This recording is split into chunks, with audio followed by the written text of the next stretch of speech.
Des ouvriers désœuvrés, des outils de travail à l'arrêt. Dans cet atelier de menuiserie aluminium, le délestage a pris ses quartiers. Ça nous crée énormément de problèmes et ça nous crée des manques à gagner d'ailleurs. Parce que nous, depuis le matin, on attend le courant et on n'a pas le courant pour fonctionner. Donc les clients nous attendent aussi. Vous voyez, il y a des marchés qui sont là, mais on n'a pas le courant pour pouvoir travailler. Alors quand on met le groupe, ça n'arrive pas à subvenir à tous nos besoins, donc on attend tout le courant. Et ça aura forcément des répercussions, n'est-ce pas, sur l'économie du pays, parce qu'il faut travailler pour pouvoir subvenir aux besoins de l'entreprise, aux impôts, tout ça là. Donc on a vraiment des difficultés pour fonctionner. Plus loin, l'ardeur de ces travailleurs du fer s'est émoussée. Toujours en cause, les coupures intermittentes de l'énergie électrique. À 8 heures du matin, nous avons pu avoir de l'énergie électrique, mais plus rien après. C'est seulement à 14 heures que c'est revenu. Et depuis, chaque 30 minutes, nous sommes confrontés au délestage. Or, vous savez, il n'y a pas d'activité et le peu que nous trouvons, nous avons du mal à honorer notre engagement. C'est difficile, cette situation.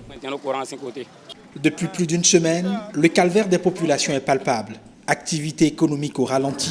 Dans les domiciles, ce n'est pas non plus la joie. Le soir, on a besoin du vent et puis on a besoin aussi de regarder la télé. Les enfants aussi ont besoin d'étudier avec l'électricité. Voilà, donc c'est amer vraiment. Et dans cet atelier de coiffure, les tondeuses n'échappent pas non plus au diktat du délestage. Les actifs d'hier deviennent quasiment oisifs. Ça, c'est un véritable enfer. On n'a pas l'énergie, on ne travaille pas, mais voilà, les factures de la SBE, chaque fois, là, sont gonflées. Les factures sont gonflées et c'est ce que nous vivons. Sérieusement, on est cassé. Sérieusement, on est cassé. Et c'est comme si, bon, nous, les ouvriers, on est oubliés de la société.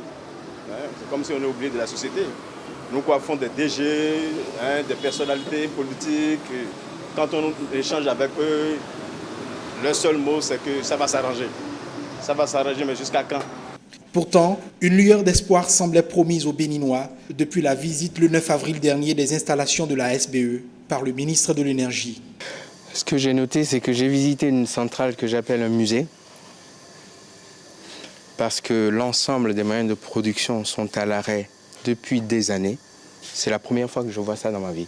Et je veux que tout le monde se mobilise là-dessus, mais avec un langage de vérité qu'on doit aussi avoir, parce que tout n'est pas possible ici et maintenant. Il y a des actions rapides qu'on pourra mettre en œuvre, mais il y a des actions au long cours qui ont besoin du moyen et long terme. Depuis, le délestage et son cortège de désolation règnent en maître. Jusqu'à quand? La grosse interrogation demeure.